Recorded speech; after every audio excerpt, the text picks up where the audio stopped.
নাৰিকলৰ লাড়ু বনাবলৈ মই দুটা নাৰিকল ল'লোঁ আৰু এই দুটা নাৰিকল কাটি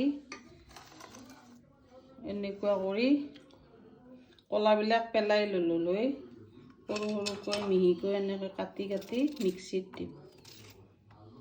এনেকৈ কাটি মিক্সিত দি নাৰিকল বনাওঁ। মই এতিয়া নাৰিকলখিনি মিক্সিত এনেকৈ মিহি কৰি চুৰকি ল'লোঁ আৰু এতিয়া তাত চেনি দিম। দুটা নাৰিকল হ'লে 400 গ্ৰাম চেনি, 400 গ্ৰাম চেনি দিলোঁ। চেনি দি অকণমান এনেকৈ সানিব লাগিব, তেতিয়াহে লাড়ুবিলাক অলপ মিহি হ'ব।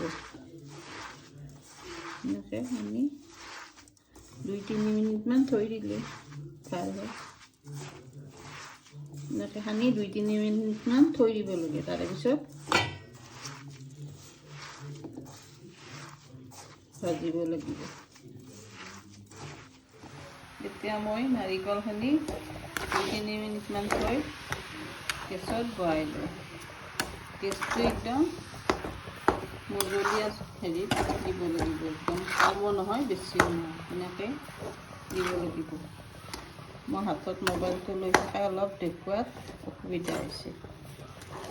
এনেকৈ ভাজি ভাজি যেতিয়া কলহ যদি লাৰিব নোৱাৰা হ'ব তেতিয়া নিজে নিজেই গম পায় লাড়ু বনাব পৰা হৈছে নে নাই।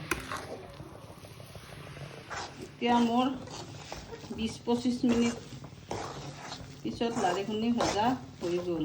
এতিয়া মই লাড়ু সেই কড়াইৰ পৰা একদম ধুনীয়াকৈ ভজাৰ সময়ত সেই হ'ব। কড়াইৰ পৰা এই এনেকৈ কাষত নালাগে, কাষৰ পৰা উঠি যাব। যোৱাৰ পিছত এনেকৈ মই কড়াইৰ পৰা কাঁহীখনত নমাই থ'লোঁ আৰু কাঁহীখনত এনেকৈ টিপি থ'ব লাগিব, নহ'লে নাৰিকলবিলাক জকজকীয়া হৈ যাব, লাড়ুকেইটা ভাল নহ'ব। এনেকৈ থৈ আস্তে আস্তে এতিয়া বান্ধি থাকোঁ।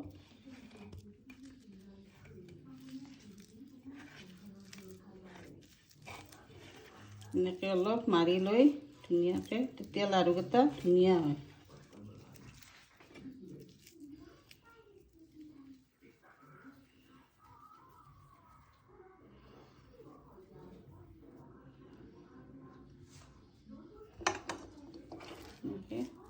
মাৰি ল'লে লাড়ু সেই ধুনীয়া হয়। এনেকৈ লাড়ু বনোৱা হৈ গ'ল। দেখিছে কেনেকুৱা মিহি হৈছে।